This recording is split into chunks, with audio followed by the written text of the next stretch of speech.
Coach Brad Laird, the Demon football coach, it's homecoming. Demons Saturday evening at 6 o'clock, Turpin Stadium against Houston Baptist. It's going to be a little different Demon team than we've seen the last few weeks due to personnel situations. Those were certainly challenging for your team up at Central Arkansas this past weekend, but I know there were other factors you feel like that could have resulted in a better outcome at UCA. Yeah, excited for, to answer your first question, really excited to be back home with homecoming activities. The thing that I like about homecoming is a lot of alumni that, have one time a year to come back, they pick that weekend and you want to make it such a special weekend for them coming back and the memories that they had while they were here and to top it off with a good football game. And, then reflecting back on UCA, give them credit. They're defending conference champions for a reason, and, they've had the ability throughout the course of, last 6 or 7 games to continue to get better. And granted, we didn't play as well as we could play. And you look at a couple issues that we've talked about. I talked about after the game, and after watching the film, I think it holds true, and one is third downs. We're 2 of 14. Did not convert our first third down until 5 minutes left to go in the third quarter, and they were 8 of 15, over 50%. So that in itself, they were able to sustain drives. We weren't able to stay on the field. And then the big plays. I mean, just in the first half, we gave up 7 explosives, and we only had 3 for the whole game. So I think those two tells right there, and really, at the end of the day, when you look at those stats, the score is probably what it should have been. Offensively, clearly, except for 15 plays, you're playing with a quarterback who hadn't played before this season. However capable Caleb is, he wasn't a focal point of your game plan last week. Will he be a focal point of the game plan going forward? No doubt. And the thing that Caleb, people got to understand, for the last, going back to the fall camp, when we came out and Clay and Shelton were battling for the starting job, and they were getting the majority of the reps, and then even as the season is going on, that third quarterback in practice, when you're game planning and getting those reps versus scouts is very slim. And even that was the case on Tuesday of last week because Shelton Epler was still practicing. And so, I give Caleb a lot of credit for what he did with the limited time of practicing. I thought he made some good decisions and protected the football. But as we move forward, he's going to get more of those reps, most of the reps during practice as we move forward and figure out who that backup quarterback's going to be. Caleb's a guy who you last year were very impressed with during his true freshman year when you were defensive coordinator and he was going against the scout team, so much so that you basically pitched him and ultimately recommended him to play a lot last year, and he did play in specific roles as a true freshman. I thought some of the things that he exemplified as he went against the first and second team defense is that competitive nature. He never backed down from the challenge, no matter who it was on the other side of the ball, and made us better. As he was a scout team player, made us better defensively, that we had to compete against him day in and day out. And he didn't shy away from who he was competing against. And that's him. I mean, he's not going to shy away from competition. And he didn't shy away from the competition that we had at quarterback going back to last spring. I mean, he competed. It was, we had 2 guys that we felt came out of that situation 1 and 2 and had him at 3, but he never stopped competing. And that's going to pay off over these last few games. Okay, offensively, also you may get a boost this week with the return of a guy who has been a great player for the Demons. Yeah, I tell you, what a good timing of everything with some of the injuries that we've had in the offensive line. And again, it'll be another week that we have a different group that's starting. And one of the reasons is because he hadn't played since the Stephen F. game last year, and that's Chris Zirkle. What a leader he's been for this football team, in a role that is tough to lead from sometimes when you're not out there able to compete, and that can be tough, but not for him. The players rally around him. He just brings that different air to the offense, and you saw that last week when he really first came back, and he was scout team last week because it was his first week of contact, and we knew we wanted to save him for the last 4, and so. Really excited, for him personally, just to be able to play. I mean, it's been tough for a guy that started for 3 years to have to sit and watch, And with the way the new redshirt rule is that he can play 4 games, you know, we're going to use it to the fullest, and he'll have the ability to play the last 4 and still get this year back. Defensively, you have another situation with a player at a very desperately needed position to step up in Christian Blewett, who's played a lot in his first 2 years.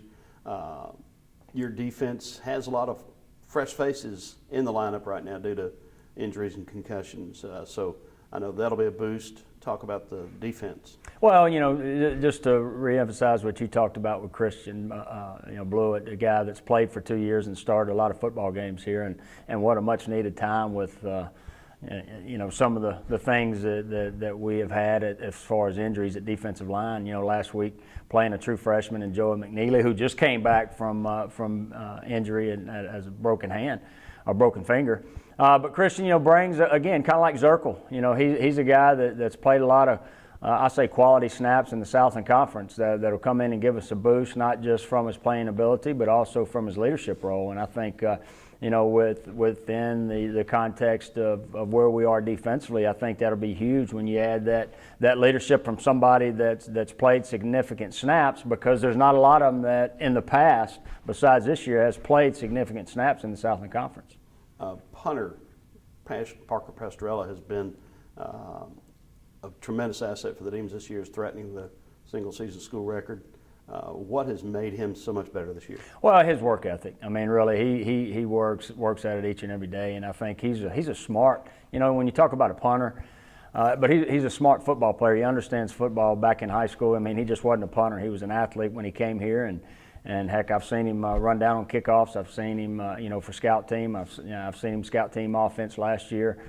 He's a good athlete, but you know, he's done such a great job, I think, of really putting the ball inside the 20. Last week we had, I think, 5 inside the 20, a couple inside the 10, 1 at the 2. We're going to disregard the 4th and 17 when he decided to show his athletic ability and run it. That won't happen again. You know, it was talked about earlier in the game.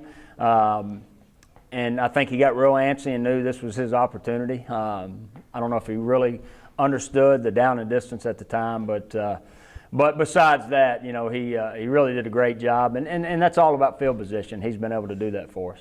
All right, Houston Baptist comes in, like the Demons, not getting the results they want, and giving up a lot of points. This could be a very high-scoring game for homecoming Saturday. Yeah, if you look at stats, but you know, we don't play off stats, that's for sure. But if you go back and you look at what they've done offensively, I think it starts with their quarterback, number 4, played last year.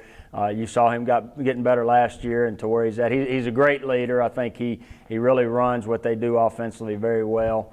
You know, they got a couple receivers, one with close to 40 catches already, another one close to 25. So, you know, get in their hands and let them make plays. And you know, the running back, Manyweather, has done a great job. You know, they're very balanced offensively and been able to score points. Against Southeastern, they get beat 62-52.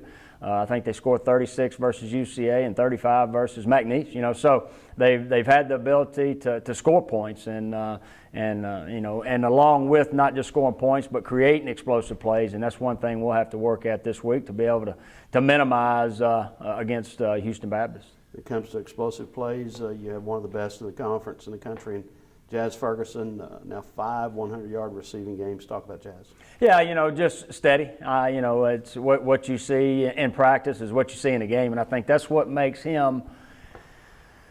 I mean, he's got the ability, got the length, got the size, and all that. But you know, you see it Tuesday, Wednesday, Thursday. You know, that's the thing with him. He competes on that first period of practice, just like he does on third down against UCA, and that's where you see the results, you know, in a game because of what he does in practice.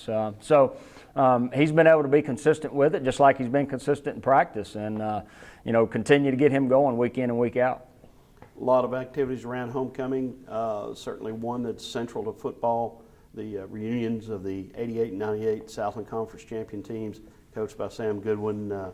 You were pretty close with a lot of the '98 players since you finished your career just a couple, 3 years earlier, and coached '96.